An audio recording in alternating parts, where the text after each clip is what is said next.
Natural gas continues to drift a little bit lower in early trading on Monday. Before we start, a quick word from our sponsor. This video is brought to you by XNS, the world's leading retail brokerage firm offering ultra fast execution, no overnight fees. Look for a link in the description below. The natural gas market has dropped a bit during the trading session on Monday as the natural gas market continues to look very lackluster. The $2.65 level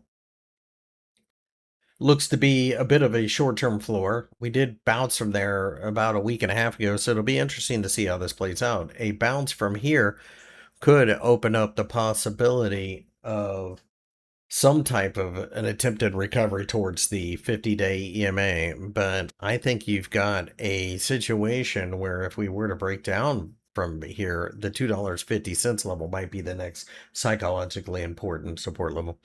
The market at this juncture continues to see higher rates, but more importantly, in the case of natural gas, we're in a time of year it's very comfortable. In fact, I'm doing this video with the windows open right now. I don't need heating, I don't need cooling, and therefore I don't need natural gas. Remember, this is a uniquely American contract. It really doesn't, unless something catastrophic happens, matter what's going on in the European Union.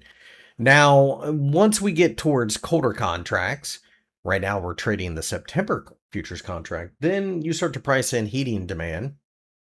But there is such a glut of natural gas in the United States right now, it's going to take quite a bit to make that come into play. It will eventually in a seasonal pattern like it does pretty much every year.